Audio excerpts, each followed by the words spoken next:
Hey, you know what time it is. It's your boy KQ, KC in the house. What's happening, KQ, KC subscribers and viewers? Sorry I'm late with a video today. We all know I'm working on this damn garage, and we had a hard time getting that door at a certain height, and we've been working with that all day. And we just said, it started back raining, and we just said, you know what, that's the end of it to tomorrow. All we gotta do is just some corking, run the lights, we through. Now, but I got to get my grind on, because if I don't, there's a lot of patients that need help that won't get it. Now, when I asked, someone asked me this, could you donate to help out with it? It's not that, oh, you're going to cure cancer. No.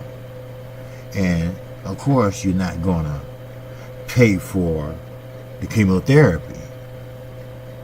But you are going to contribute towards those goals.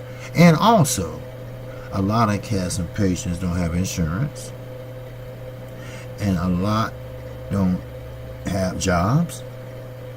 A lot don't have no type of form of income, and who knows, maybe you can pay for a room, a private room, or maybe you can pay for a telephone, or pay for the TV so you can watch boxing, something like that. But let's get down to it. We always know about Mikey Garcia wanted to fight Earl Spence. That's what I want to talk about, and a couple other things. Mikey Garcia really wanted to fight Earl Spence. Now, what he told the public, the media, and the new media is that he wanted to test himself. He'd never been in a fight as the underdog, and he wanted to test his fundamentals, which he has great fundamentals. He is, to me, this is my opinion, he is the most textbook fighter I ever seen. Now, Floyd Mayweather, he has that flash, he has that razzmatazz, and he's a great defensive fighter. He read his opponents and he figured them out, blase blase. But Mikey Garcia, you're not even gonna get a shoulder roll from him. You're not gonna get the rope-a-dope from him. You're not going to get the bolo punch from him. He'll walk you down, but that's about it. What you're going to get from Mikey is sit down on his punches, stay in balance, torque his body when he throw a punch. Just how he prepare himself makes him a great textbook fighter. He's a student of the game. And therefore, I can't believe what I'm hearing now. Now, he's saying that, well, he really didn't want Earl Spence. The public kind of pushed him into it. Well, no, can no one push you into a fight by going up, 12, 13 pounds? No, that's lunacy. I don't care if you my mama. You're not gonna make me fight somebody that I know I can't whoop his ass. I mean, sure, you can fight for honor. We all do that. For our mothers and sisters, wives and girlfriends. But I'm not going to get in the ring for sport or just for a paycheck and get my ass beat. Most likely an eye socket. So just like Kell Brook and Lamont Peterson, if his coach didn't step in, trust me, Lamont Peterson's eye will be fucked up more than it is now. Trust me. But Mikey Garcia still has his reputation as a great fighter. He still has his reputation as a positive fighter. He still has his reputation as a boxer that pretty much would not turn down any challenge. But this is what KQKC is saying. Let me explain this to you. I really believe. Now, I am dead serious here. I really believe that Mikey Garcia had to sit down with his family, or maybe vice versa. Maybe his family had to sit down with his ass and his wife and approach him cautiously, and I bet you spearheaded by Robert Garcia. They had explained to him that, first of all, it's a risk when you step in that ring in any fight, especially a man that's 13 or 12 pounds bigger than you. Especially a man that punches harder than you. Especially a fighter that's taller than you, have a reach longer than you. Body shots doesn't faze him, but it will faze you, because you don't do sit-ups. You don't tighten up abs. You don't have abs. See, that's why I say he's basically your average fighter. He don't have no razzmatazz, and he don't know how to duck under from punches. He know how to put up his glove. He know how to use angles, and therefore he know how to commit to a punch. But he just doesn't have that determination that a young, hungry lion like Earl Spence has. And his family had explained that to him. That's right. His family had said, look here, Mike, this fight is not for you. This fight is pretty much suicidal. Now, I can see how this meeting went. Of course, Robert, with his expertise, because he's a damn good trainer, he had to let him know that this is not, realistic. And this is not good, for your legacy, for the Garcia legacy. Then you had his father, who was a fighter also, sat there and said the same thing, but more thoroughly. You know how mostly Hispanics are. Now, I told you this is allegedly how I think this meeting went. Now, I know a lot of Mexicans and Dominicans, most people confuse me with one, which I'm not, but I have a lot of Dominican friends. Maybe that's why. I don't know. But they really got down on Mikey. And you know how Mexicans fathers are, right? He probably popped him beside the head and said, are you crazy? Huh, Mio? Are you crazy? And they had to really let him know that they would be afraid for him. And he took that to heart because he loved his family very much.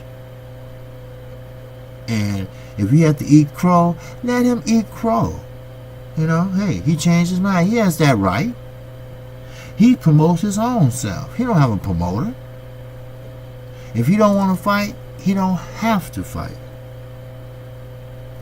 So he's going to go along with another fight, pretty much around his weight class. So I mean, kudos to Mikey. He didn't make a big deal out of it. He just said he's not interested in that fight anymore. Now, in the past, he has made up his mind to fight certain fighters when they call him out. But today, he's not like that. Before Top Rank put him on the shelf for 2 years due to in-house disagreements, I'm going to put it that way, until the outcome of Top Rank happens, then he's allowed to go back, train, and fight. That's after the lawsuit, everything is complete. So, there you go. Mikey Garcia will not be fighting Earl Spence. Now, Earl Spence do need an opponent. Someone around 147.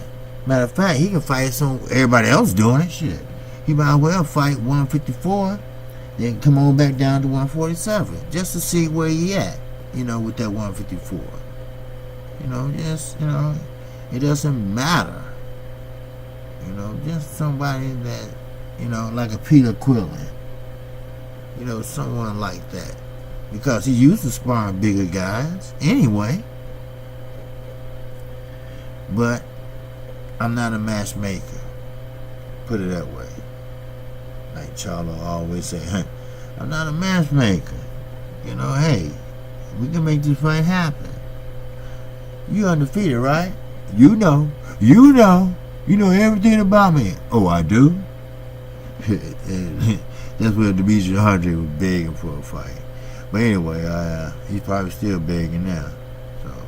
But I'm not going to divulge all into that. But anyway, that's the story for Mikey Garcia. He has the right to change his mind. He has the right to honor his family wishes. And they did the right thing. Allegedly, they did the right thing to do that. And I also want to talk about Rigondeaux. Okay? And he will be fighting under Wilder and Fury undercard. They just haven't named his opponent yet. Let's get it together, Lou and Shelly. But the main part that I care about is the main event. I'm sorry, but I do. Yeah, sure, Rigondeaux is a little bit different now.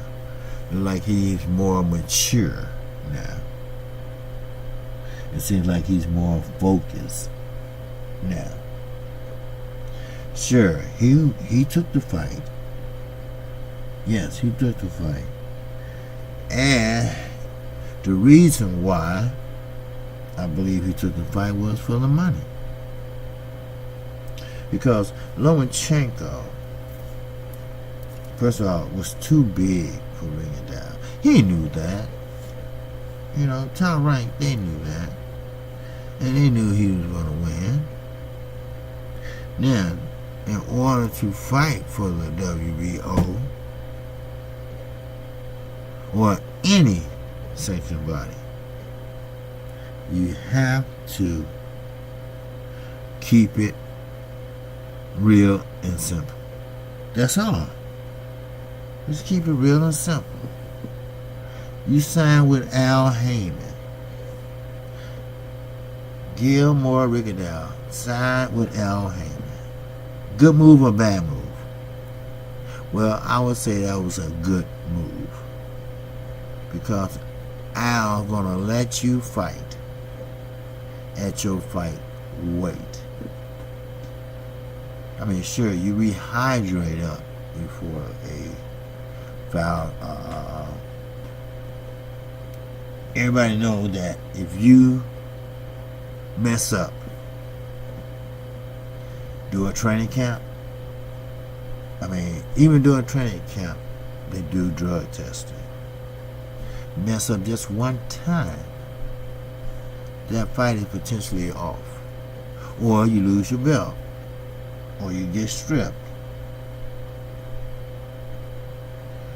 But the point I'm trying to make to everybody is that Al HAYMON has scored another one. And I'm not saying because it's Gilmore Rigondeaux, because the last outing he had was with Lomachenko, the last big outing, let me put it that way.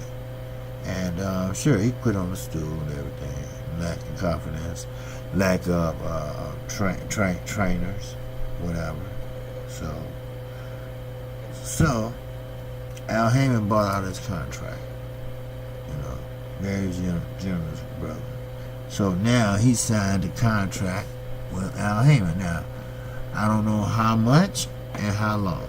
It doesn't matter to me, because now we get the chance to see the real Gilmore Rigondeaux. That's right, we get a chance to see more of him and what he can do. So basically, KQKC. That's all I have for you right now. Look for my next video, which will be very shortly. Again, I'm KQKC Boxing. Now, if you like what the content you heard, please feel free to subscribe to my channel. Now, once you subscribe to my channel, you will get a notification once I do another video. And please don't forget to hit that like button. Now, one more thing. Again, I can use your subscription to this channel. And I also can use your donation to this channel. Everything is down in the description box there. Like I always tell my viewers, my subscribers, as I end my video, I always say this, I'm not new to this shit, but goddamn, I'm true to this shit. I'm gonna see you in a minute. Peace out. Peace and love.